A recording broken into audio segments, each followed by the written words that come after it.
Hello दोस्तों, नमस्कार। आप सब कैसे हैं? उम्मीद करता हूं आप सब बहुत अच्छे होंगे। दोस्तों, आज की वीडियो में हम बात करने वाले हैं कि बिहार में जो भूमि सर्वे हो रहा है उसमें बहुत प्रकार के फॉर्म लगने वाले हैं।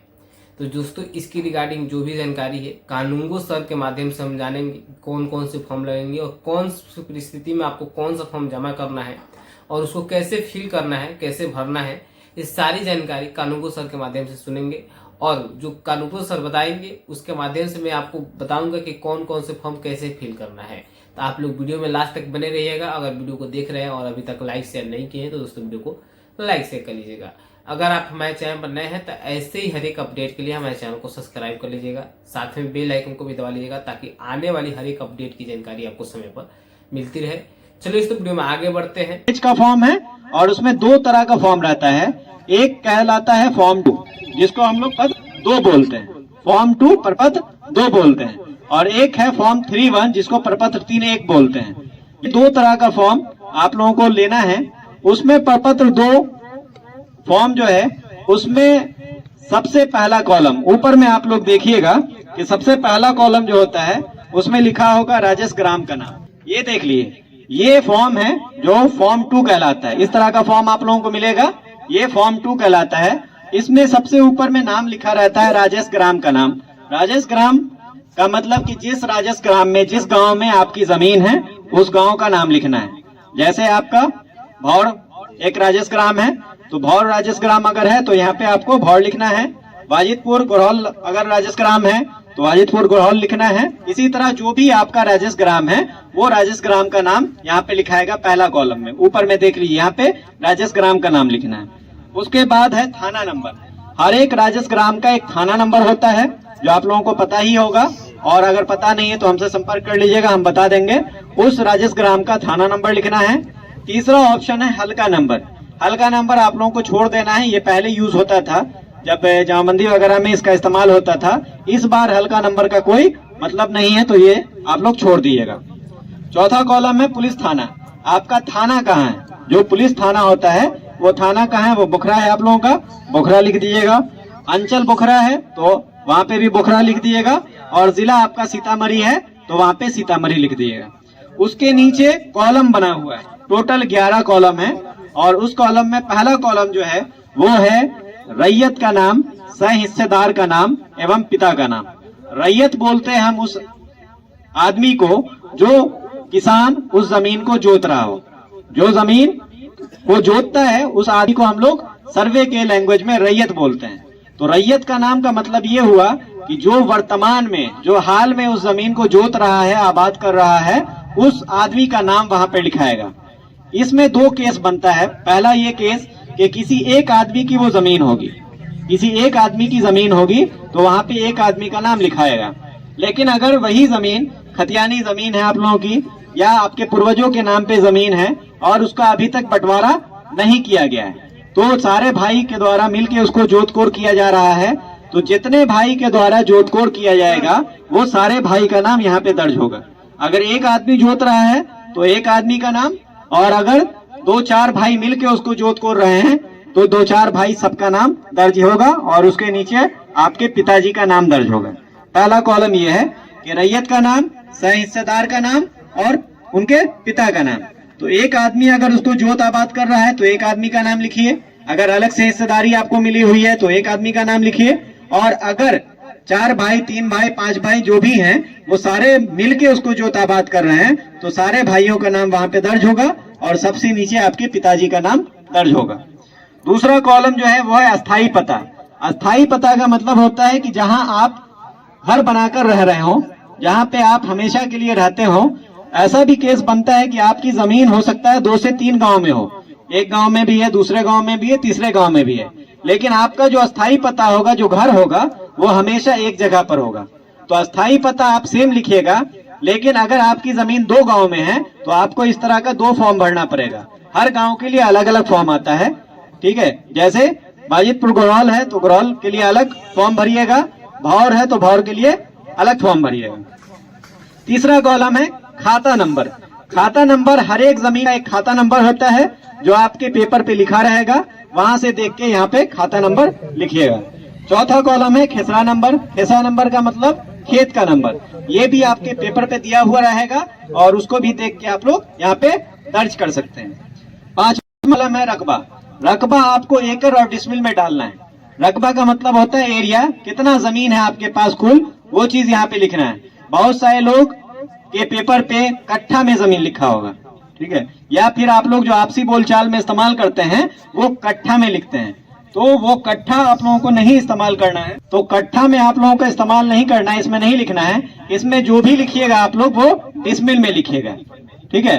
वो आपके पेपर पे लिखा ही रहता है, बहुत सारे पेपर पे कट्ठा और डिसमिल 2 लिखा रहता है, तो आपको यहाँ पे डिसमिल में लिखना है या एकड़ में लिखना है। अगर जमीन आपकी एकड़ में पुरती है तो एकड़ में लिखिए, और अगर डिसमिल में पुरती है तो डिसमिल में लिखिए। उसका अगला कॉलम है चौहद्दी। चौहद्दी में एक चीज ध्यान ये रखना है कि चौहद्दी जो होती है वो आपके पेपर पे कुछ और होगी और वर्तमान चौहद्दीदार आपके कोई और होंगे।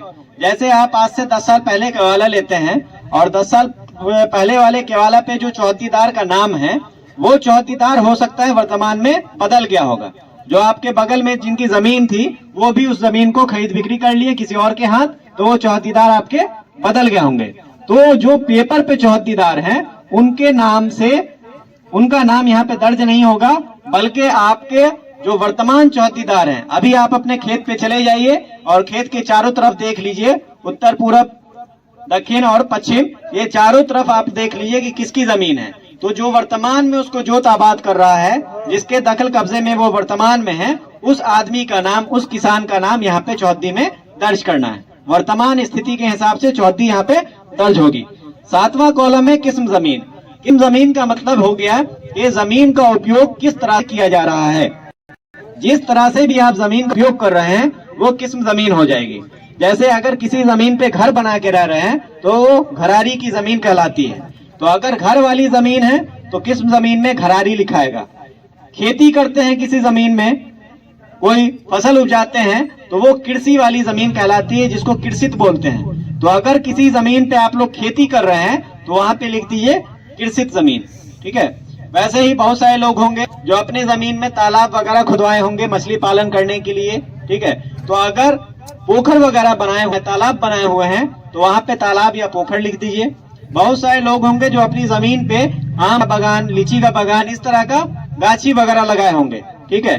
तो अगर इस तरह का कोई गाछी है तो वहां पे गाछी या बागीचा लिख सकते हैं। तो ये उपयोग किस तरह से आप जमीन कर रहे हैं वो उपयोग के हिसाब से यहाँ पे किस्म जमीन दर्ज करना है। तो जैसा आपके पास जमीन है, जिस जमीन का उपयोग जिस तरह से हो रहा है वैसा आप किस्म जमीन में दर्ज करेंगे। 8वां कॉलम है लगान। लगान का मतलब हुआ कि जो आप सरकार को टैक्स पे करते हैं अपनी जमीन का, जो लगान देते हैं सरकार को, वो लगान कितना आपका लगता है सालाना, वो लगान यहाँ पे दर्ज करना है। बहुत सारे लोग ऐसे होंगे जिनके नाम पे अभी दाखिल खाई नहीं हुआ होगा या उनके नाम से रसीद नहीं कटता होगा, तो वैसे लोग इस कॉलम को खाली छोड़ सकते हैं। ये कॉलम कंपलसरी नहीं है। कॉलम नंबर 8 और 9 जो है ये कंपलसरी नहीं है, ये ऑप्शनल है। अगर आपके पास उपलब्ध है तो यहाँ पे भर दीजिए, उपलब्ध नहीं है तो इसको खाली छोड़ सकते हैं। 8 में आपका लगान है और 9 में है जमाबंदी संख्या। जमाबंदी संख्या भी तभी आएगी जब आपका दाखिल खारिज आपके नाम से होगा। तो अगर जमाबंदी संख्या आपको उपलब्ध है, आपके पास है, तो वहां पे लिख दीजिए, अगर नहीं है तो उसको खाली छोड़ सकते हैं। 10वां कॉलम में भूमि पे दावा का आधार। ये सबसे बड़ी चीज है किसी भी जमीन के लिए कि आप जो जमीन पे कब्जा दिखा रहे हैं, जो जमीन का ब्यौरा यहाँ पे आप भर रहे हैं, उस जमीन पे दावा का आधार क्या है, किस आधार पे आप दावा कर रहे हैं कि वो जमीन आपकी है। तो दावा के आधार में 3-4 तरह का पेपर आता है, जिस पेपर के आधार पे आप दावा कर सकते हैं किसी जमीन पे। सबसे पहला जो आधार होता है, जो महत्वपूर्ण आधार है किसी जमीन का, वो है खतियान। यानी कि जो 1960 के दशक में आप लोगों का गांव का खतियान बना हुआ है, वो खतियान के बेस पे कोई भी जमीन पे दावा करता है। खतियान में अगर आपके पूर्वज का नाम है और आप उनके वंशज हैं, यानी कि आप उनके खानदान के लोग हैं, ये आपको प्रूफ करना पड़ेगा कि आप उनके वंशज हैं, आप उनके बेटा या पोता है, ये चीज प्रूफ करना पड़ेगा, तब जाके आपको वो जमीन प्राप्त होगी। और ये प्रूफ करने का तरीका है वंशावली। सब लोग सुने होंगे वंशावली का नाम। तो वैसी जमीन जो खतियानी हो और खतियानी रैयत की मृत्यु हो गई हो, या केवाला भी हो और केवालाधारी की मृत्यु हो गई हो, ऐसी स्थिति में आप लोगों को वंशावली बनाना पड़ेगा। और वंशावली बनाने का प्रोसेस आप लोगों को पता है। अब वंशावली जो बनता है वो पंचायत सचिव स्तर से बनता है, पंचायत सचिव स्तर से। पंचायत सचिव और आपके गांव के जो सरपंच महोदय हैं, इनका साइन उस पे होगा। दोनों के संयुक्त हस्ताक्षर से वंशावली निर्गत होता है। वंशावली के लिए एक चीज हम आप लोगों को बताएंगे कि आम प्रचलन ऐसा है वंशावली में कि जब भी वंशावली बनती है तो वंशावली में लोग सिर्फ बेटा का नाम दर्शाते हैं, बेटी का नाम कहीं पे दर्ज नहीं करते हैं। ये चीज आम प्रचलन में है। इससे पूर्व जो सर्वे का काम आपके जिला में चल रहा था, का नाम दर्ज नहीं किया गया है, तो सारे लोगों के द्वारा आपत्ति कर दी गई है कि नहीं, इनके पास 2 बेटी है, 3 बेटी है, 4 बहन है, 2 बहन है, इस तरह का आपत्ति वहां पे शुरू हो गया। तो वंशावली में आपको हर हाल में अपनी बहन, बेटी, फुआ जो भी है आपके खानदान में, सबका नाम दर्शाना है, किसी का नाम आप छोड़ नहीं सकते हैं। लोगों का ये मानना है कि वंशावली में अगर नाम दिखा देंगे तो फिर हिस्सेदारी हो जाएगी बहन और बेटी की, जो कि वर्तमान में उसको हिस्सा नहीं मिला हुआ है, लेकिन खतियान में उनका नाम दर्ज हो जाएगा वंशावली में दिखाने से। लेकिन ऐसा नहीं होता है। वंशावली आप बनाएंगे तो उसमें हर हाल में नाम दर्ज कराइए, और अगर उनको हिस्सा आप नहीं दिए हैं या वो हिस्सा नहीं ली हैं तो फिर आप उनसे एक एनओसी ले लीजिए। एनओसी लेने से फायदा ये होगा कि भविष्य में कभी भी वो उस जमीन पे दावा नहीं कर सकेंगे। अभी वर्तमान में मान लेते हैं कि आप अपने नाम से वो सर्वे करवा लीजिए, नया खतियान अपने नाम से बनवा लीजिए। ये सर्वे के प्रक्रम में कभी भी अगर आपकी बहन या बहन की संतान या बुआ की संतान या बेटी की संतान अगर ये दावा कर देती है कि ये जमीन पूर्वजों की जमीन है, इसमें मेरा भी हिस्सा होना चाहिए, और वो दावा सही पाया जाता है प्रमाण के हिसाब से, तो फिर आपको उनको ऐसे भी जमीन देना पड़ेगा। अगर इस सर्वे का नया खतियान बन जाता है, खतियान बनने के उपरांत अगर आपकी बहन, बेटी, बुआ जो भी हैं आपके खानदान में, ये कोर्ट चली जाती है कि मेरा हिस्सा इसमें से ये लोग मिलके फर्जी काम करके गायब कर दिए हैं और सारी जमीन अपने नाम पे चढ़वा लिए हैं, तो आपके ऊपर सत्यापन के बाद आपके ऊपर 420 का केस भी हो सकता है, क्योंकि आप जो वंशावली प्रस्तुत किए हैं उसमें अपने वंशज का नाम छिपा लिए हैं। आपके जो वंशज हैं, बहन है, बेटी है, बुआ है, जो भी हैं, उनका नाम आप छिपा लिए हैं। तो नाम छिपाने से सरकारी काम करवा कर आप बच नहीं सकते हैं। आप कहीं ना कहीं पकड़ाइएगा, और जब पकड़ाइएगा सरकारी कार्य में तो फिर आपके ऊपर फर्जीवाड़ा का केस होगा कि फर्जी काम आपने करवाया है। जो कर्मी हैं, जो अधिकारी हैं, उनके आंख में धूल झोंक के आपने काम करवाया है, तो वो आपके ऊपर पड़ेगा कि आप प्रस्तुत किए जो वंशावली वो गलत प्रस्तुत किए। तो इसलिए सारे लोगों से हम यही अपील करेंगे कि जब भी आप लोग वंशावली बनाइए, पूर्वजों की ज़मीन है आपके पास और वंशावली बनाते हैं, तो वंशावली में अपनी बहन, बेटी, बुआ जो भी हैं आपके ख़ानदान में, सब लोगों का नाम दर्ज कीजिए और उन लोगों से एक एनओसी ले लीजिए। एनओसी कहते हैं फर्स्ट क्लास मजिस्ट्रेट से एक एफिडेविट बनता है, उसमें ये चीज़ लिखा रहेगा कि जो भी पिता की संपत्ति या बाबा की संपत्ति जो भी है, इसमें हम अपना हिस्सा नहीं लेना चाहते हैं, अपना हिस्सा भाइयों को देना चाहते हैं, भविष्य में भी हमको इस पे कोई आपत्ति नहीं होगी। इस तरह के एक एफिडेविट बनता है जो फर्स्ट क्लास मजिस्ट्रेट से बनेगा, और वो एफिडेविट अगर आप उस पेपर के साथ लगा देते हैं तो ऑटोमेटिक आपकी बहन, बेटी या बुआ जो भी है उस खानदान में, उनका नाम वहां से हट जाएगा, उस खतियान में उनका नाम दर्ज नहीं किया जाएगा।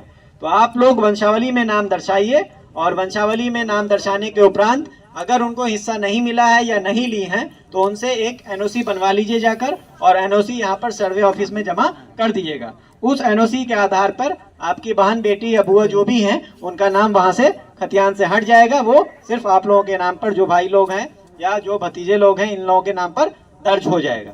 समझ में आ गया? तो वंशावली के केस में ये चीज़ एकदम याद रखिएगा कि वंशावली जो अब बनती है, वो पहले क्या होता था कि सरपंच साहब अपने लेटर पैड पे वंशावली बना के दे देते थे, उसकी 100% वैल्यू होती थी।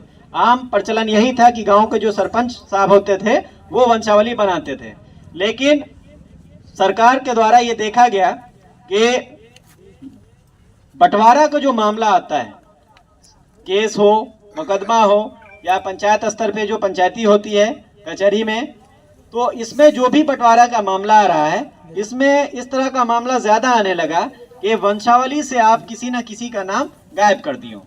वंशावली में ऐसा भी हो सकता है कि अगर आप 4 भाई हैं, 3 भाई गांव में रहते हैं, एक भाई बाहर रह रहा है और वो 10 साल 15 साल 20 साल से बाहर रह रहा है, तो आप क्या करेंगे फर्जीवाड़ा में उस भाई का नाम वहां से गायब कर देंगे, वंशावली में सिर्फ 3 भाई का नाम दिखाएंगे। तो इस तरह का मामला बहुत ज्यादा होने लगा जब, तो सरकार की तरफ से ये चीज आया कि अगर कोई एक अधिकारी या एक जनप्रतिनिधि किसी प्रमाण को बनाता है आपको, तो उसको मैनिपुलेट करना थोड़ा आसान होता है। किसी एक आदमी को आप अपने ट्रस्ट में लेकर गलत काम करवा सकते हैं, लेकिन अगर उसी काम की प्रमाणिकता को जांच करने के लिए एक से ज्यादा लोगों को दे दिया जाए, 3 आदमी 4 आदमी 5 आदमी को दे दिया जाए, तो हर एक आदमी को आप मैनिपुलेट नहीं कर सकते हैं, हर एक आदमी को अपने ट्रस्ट में नहीं ले सकते हैं। तो आपका जो गलत करने का मंशा है वो कभी सफल नहीं होगा। तो सरकार की तरफ से ये प्रोविजन लाया गया कि वंशावली जो अब बनेगी उस वंशावली में प्रमाणित करने के लिए हम 3 से 4 लोगों को जोड़ दें। जो सरपंच साहब निर्गत करते थे उससे पहले उसको प्रमाणित करने के लिए 3 से 4 लोगों को और जोड़ दें, ताकि इसका सत्यापन अच्छे से हो सके और जो गलत हो रहा है समाज में इस गलत को रोक सके। तो अभी आप लोग देखते होंगे जो वंशावली बनता है उसमें 3 पेज का एक फॉर्म आता है, और उस वंशावली में आपके ही गांव के लोगों का कई जनप्रतिनिधि का साइन होता है, जिसमें आपके वार्ड सदस्य होते हैं, वार्ड सदस्य का साइन होगा उस वंशावली पे, आपके जो पंचायत के मुखिया होंगे वो मुखिया जी का साइन होगा, गांव के जो चौकीदार होते हैं उनका साइन होता है, आंगनवाड़ी सेविका जो होगी उनका साइन होगा, आपके पंचायत के जो पंचायत सचिव हो उनका साइन होगा, और आपके पंचायत के जो सरपंच होंगे उनका साइन होगा। यानी टोटल 6 लोगों का साइन उस पे होगा। 6 लोग जब तक साइन नहीं करेंगे तब तक आपका वंशावली नहीं निर्गत होगा। तो ये चीज इसीलिए लाई गई कि अगर 6 लोगों का साइन होगा तो 6 लोगों को आप मैनिपुलेट नहीं कर सकते हैं, गलत काम नहीं करवा सकते हैं, काम आपका एकदम सही होगा। और 6 लोग में कोई एक लोग भी ऐसे होंगे जो आपका पूरा प्रमाणित करेंगे, पूरा जांच करेंगे, और जांच करने के उपरांत ही उस पर अपना हस्ताक्षर दर्ज करेंगे। अन्यथा की स्थिति में अगर आपके जनप्रतिनिधि हो या फिर जो कर्मी हैं, अगर इनके द्वारा बिना जांच किए वो साइन कर दिया जाता है और उस पर कभी कोर्ट में क्लेम आता है, कभी भी क्लेम आता है, आपकी बहन बेटी बुआ का नाम अगर मान लिया वंशावली में आप छोड़ देते हैं और सारे लोग उसको पारित भी कर देते हैं, सारे लोग उसको प्रमाणित भी कर देते हैं, और बाद में अगर कोई क्लेम आता है तो फिर आपके साथ साथ आप तो फंसेंगे ही फंसेंगे, आपके साथ साथ आपके जो जनप्रतिनिधि जिन्होंने उस पर अपना हस्ताक्षर किया है, जिन्होंने उसको प्रमाणित किया है, वो भी फंसेंगे। ठीक है, तो इसलिए सारे जनप्रतिनिधि से भी मेरी ये अपील रहेगी कि जब भी वंशावली बनाने की बात आए तो आप अपने स्तर से, अपने समाज से उसकी जांच करवा लें, और जांच करने के बाद ही उस पे अपना हस्ताक्षर दर्ज करें या वंशावली को निर्गत करें। किसी भी एक पक्ष का नाम भी उस पे नहीं छूटना चाहिए। मान लेते हैं कि खतियान में किसी का नाम है और उनके जितने भी वंशज हैं, चाहे बेटा हो या बेटी हो, सब लोगों का नाम दर्ज होना चाहिए, और दर्ज होने के उपरांत ही उसको निर्गत होना चाहिए। ठीक है, तो ये चीज आप लोग ध्यान रखिएगा वंशावली वाले केस में। तो अगर आपके पास खतियानी जमीन है तो खतियान लगाइए, खतियान के साथ साथ वंशावली लगाइए, और फिर अगर आप बंटवारा करना चाहते हैं, खतियानी रैयत के अगर वंशज हैं आप और बंटवारा आप लोग करना चाहते हैं तो बंटवारा शेड्यूल लगेगा, साथ में रखना चाहते हैं, सम्मिलित रखना चाहते हैं तो फिर आप वंशावली, खतियान और वंशावली ये दोनों प्रस्तुत करके अपना काम करवा सकते हैं। उसके बाद दूसरा तरीका की जमीन होती है केवाला की जमीन। तो केवाला वाला जमीन जो होता है वो 2 तरह से होता है। एक, या तो आप पर्सनल केवाला किए होंगे, करवाए होंगे जो आपके नाम पर केवाला हो, और एक केवाला ऐसा होगा जो आपके पूर्वजों के नाम पर होगा और जिनका मृत्यु हो गई होगी, यानी कि उनका इंतकाल हो गया होगा।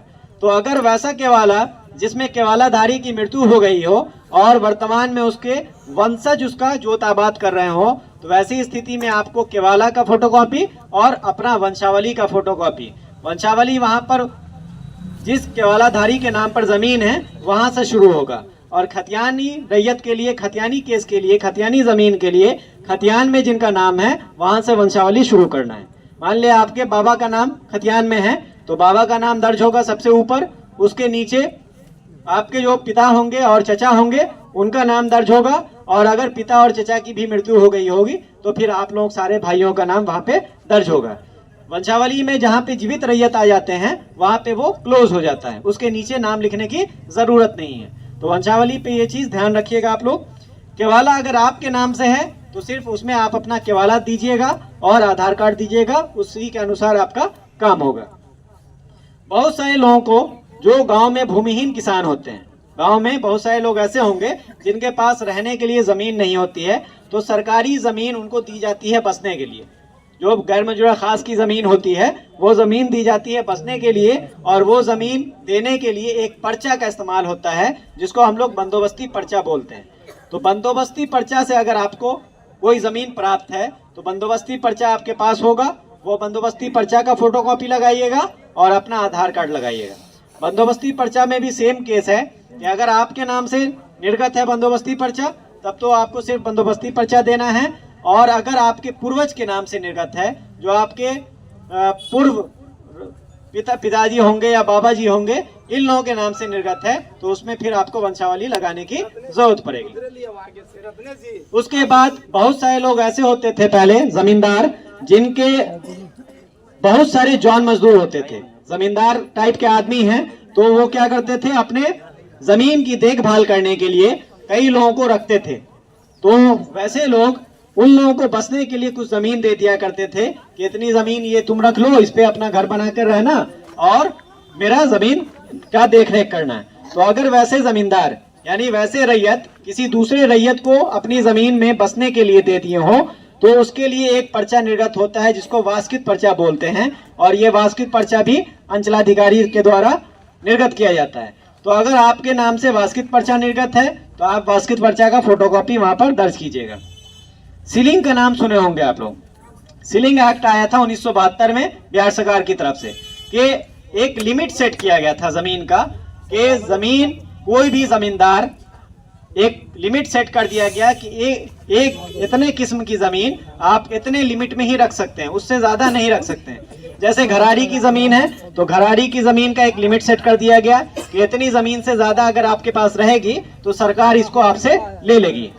वैसे ही कृषि वाली जमीन को एक लिमिट सेट कर दिया गया कि इस लिमिट के अंदर अगर आपके पास जमीन है तो आप क्या रखिए, अपना जोत आबाद कीजिए। अगर उस लिमिट के बाहर जमीन चली गई, उससे एक्सीड कर गई, बढ़ गई, तो सरकार वो जमीन खुद ले लेगा।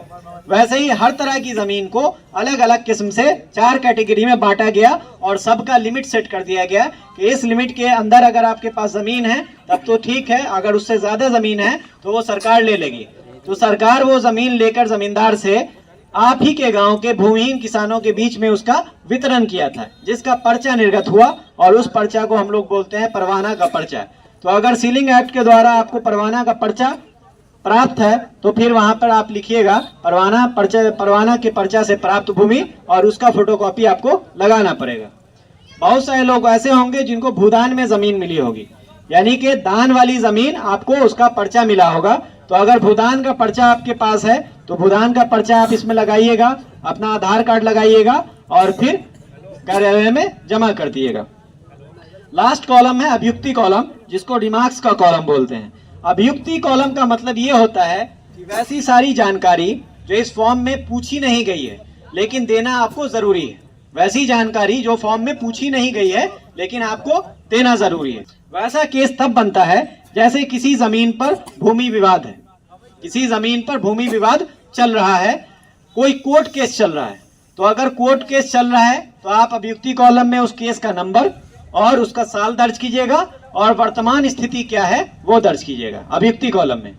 दूसरा के ऐसा भी हो सकता है, गांव समाज में ऐसा होता है कि जमीन आपकी है, पेपर आपका है, लेकिन दखल कब्जा कोई जबरदस्ती किए हुआ है, कोई दूसरा दखल कब्जा उस पर कर लिया है। तो जमीन आपकी है, प्रमाण आपका है, तो आप क्या कीजिएगा, फॉर्म आप भरिएगा, लेकिन अभियुक्ति कॉलम में वहां पे लिख दिएगा बकब्जे फलाना, यानी कि कब्जा जिसका रहेगा उसका नाम वहां पे दर्ज हो जाएगा बकब्जे में। तो इससे ये प्रूफ हो जाएगा, जब मेरे पास फॉर्म आएगा तो ये प्रूफ हो जाएगा कि ये जमीन आपकी है, जमीन का साक्ष्य आपके पास है, लेकिन आपकी जमीन पे कब्जा किसी और का है। तो ऐसा अगर कोई भी कंडीशन आता है तो आप अभियुक्ति कॉलम में उसको दर्ज कर दीजिएगा। समझ में आ गया? तो यही फॉर्म 2 है जो आप लोगों को भरना है, और ये भर के अपना दस्तावेज लगाकर, आधार कार्ड लगाकर शिविर कार्यालय जो हमारा अंचल ऑफिस में है, फॉर्म एक ही होता है, फॉर्म अलग अलग नहीं होगा, फॉर्म हमेशा एक होगा। और जितने गांव में आपकी जमीन है, चाहे दूसरे पंचायत में हो या दूसरे गांव में है, हर गांव के लिए अलग अलग फॉर्म आपको भरना पड़ेगा। ये दूसरा फॉर्म देखिए, इसको बोलते हैं प्रपत्र 3(1). ये है फॉर्म 3(1). इसको भी आपको भरना है। इसमें देखिए सबसे ऊपर में जो है वो लिखा हुआ है अंचल का नाम और जिला का नाम। अंचल आपका बोखरा, जिला आपका सीतामढ़ी। तो अंचल में बोखरा लिख दिए, जिला में आप सीतामढ़ी लिख दिए। उसके बाद नीचे में यह है कि उपरोक्त विषय के संबंध में सूचित करते हुए कहना है कि हम लोग इसमें 3 कॉलम बना हुआ है। नीचे में 3 कॉलम का मतलब है कि अगर आप लोग एक साथ जमीन जोत रहे हैं, 3 भाई मिलकर जमीन जोत रहे हैं या 2 भाई मिलकर जमीन जोत रहे हैं, तो यहाँ पर तीनों का नाम लिखाएगा। अगर 2 है तो दोनों का नाम लिखाएगा। अगर एक भाई उसको जमीन को जोत रहे हैं, आपको अकेले हिस्सा मिला हुआ है, तो वहां पे एक का नाम दर्ज होगा। ठीक है, यहाँ पे देखिए ऊपर में सबसे पहले ऊपर में 3 कॉलम है, तो जितना भी कॉलम है उतने आप भर दीजिए। अगर एक आदमी उसको जोत रहे हैं तो एक आदमी का नाम, 2 आदमी जोत रहे हैं तो 2 आदमी का नाम, 3 आदमी उसको मिलकर जोत रहे हैं तो 3 आदमी का नाम वहां पर दर्ज हो जाएगा। उसके नीचे आपका राजस्व ग्राम का नाम है, पुलिस थाना का नाम है, अंचल का नाम है, जिला का नाम है और आपकी जाति है। जाति लिखना आपको कंपलसरी है, क्योंकि खतियान में आपकी जाति लिखी हुई होती है और उसी जाति के अनुसार जो आप अंचल में जाते होंगे जाति प्रमाण पत्र बनवाने, इसी खतियान के बेस पे बनता है। जो खतियान में जो जाति आपकी दर्ज रहेगी, आपके वंशज होने के नाते आप उनके वंशज हैं तो आपकी भी सेम जाति होगी और उसी अनुसार आपका जाति प्रमाण पत्र बनाया जाता है। ठीक है, तो जाति आप लोग कंपलसरी और सही दर्ज कीजिएगा। अपना जिस जाति से आप लोग ताल्लुक रखते हैं वो जाति यहाँ पर दर्ज किया जाएगा। उसके बाद नीचे है पिता का नाम, राजस्व ग्राम का नाम, अंचल, जमाबंदी क्रमांक, खाता, खिस्सा, रकबा, चौहद्दी। ये सारा डिटेल आप जैसे पूर्व में बताया गया है वैसे ही यहाँ पर भी खाता, खिस्सा, रकबा, चौहद्दी भर दीजिएगा। नीचे आपका साइन है, वहां पर साइन कर दीजिएगा। इसमें 2 पेज आता है। पहला पेज तो ये हो गया, दूसरा पेज इसका ये वाला है। सेम जैसे प्रपत्र 2 में आप भरे थे, सेम यहाँ पर भी यही डिटेल भरा जाएगा। पहला है रैयत का नाम, सह हिस्सेदार का नाम।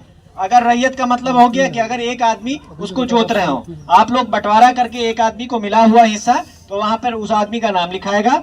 पिता का नाम, आपके पिताजी का नाम लिखाएगा।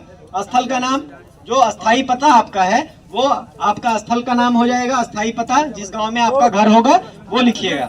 उसके बाद खाता नंबर है, खिस्सा नंबर है, रकबा है और चौहद्दी है। आपका जो खाता संख्या है, खिसरा संख्या है, जो रकबा है और आपकी जो वर्तमान चौहद्दी है वो वहां पर दर्ज करना है।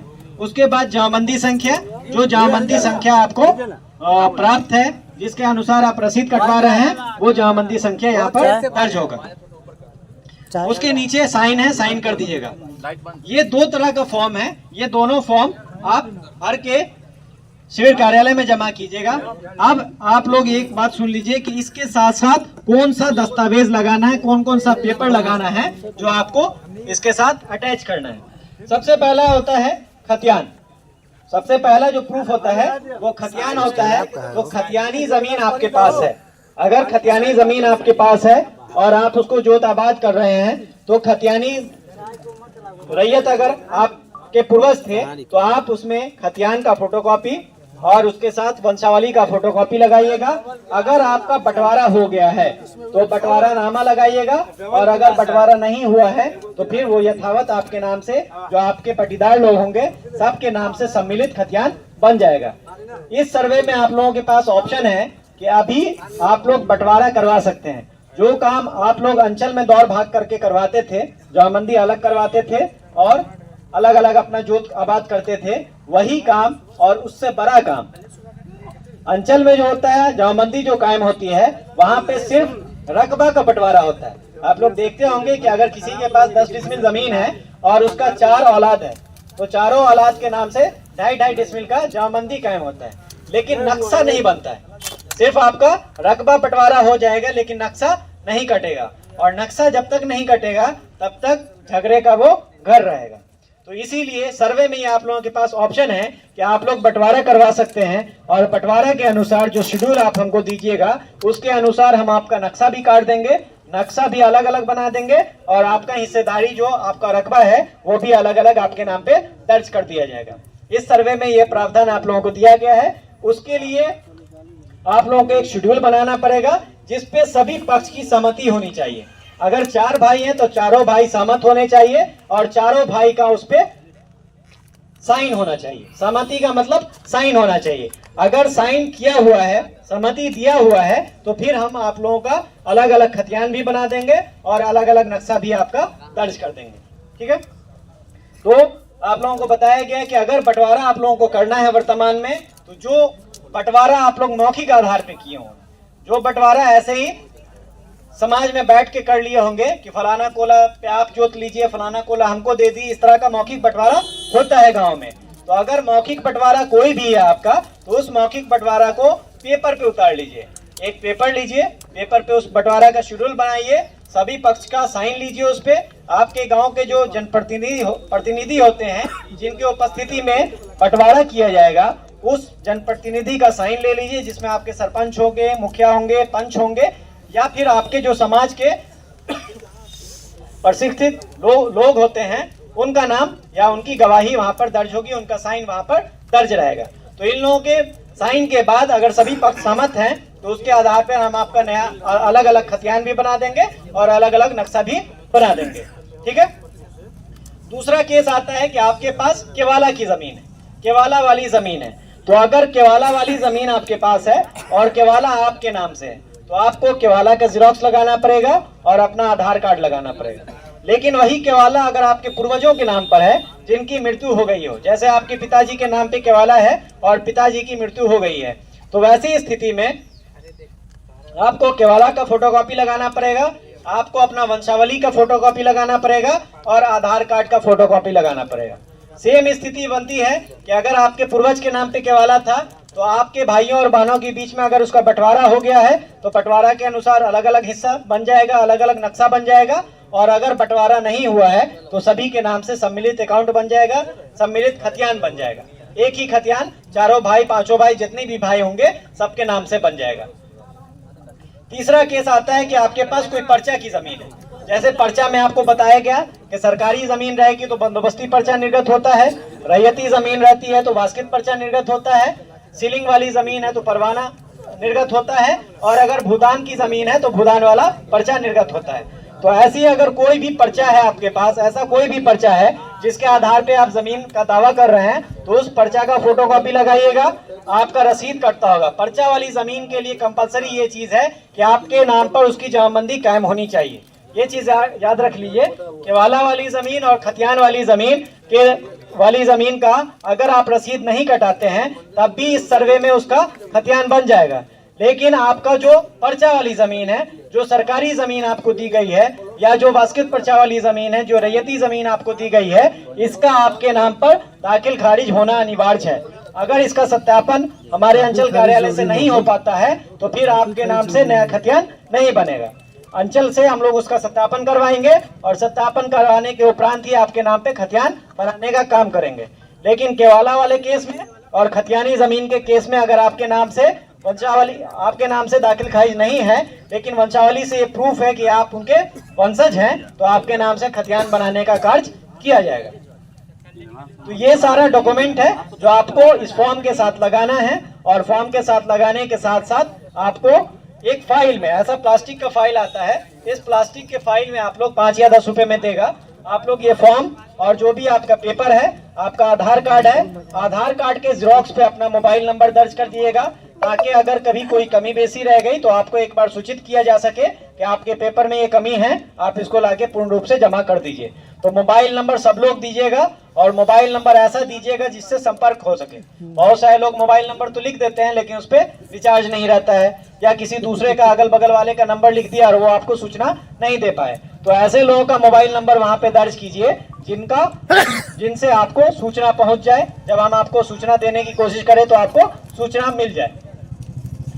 उसके बाद ये प्लास्टिक के फाइल में आप रखकर मेरा जो सर्वे ऑफिस है जो आपके अंचल में है, वहां पर लाके आपको इसको जमा करना है। और ये जमा करने के समय सीमा विभाग की तरफ से पहले से फिक्स किया गया है। विभाग की तरफ से या सरकार की तरफ से कहें तो इसको पहले समय सीमा फिक्स कर दिया गया है, जो समय सीमा आज के डेट से, ठीक है, आज के डेट से शुरू है।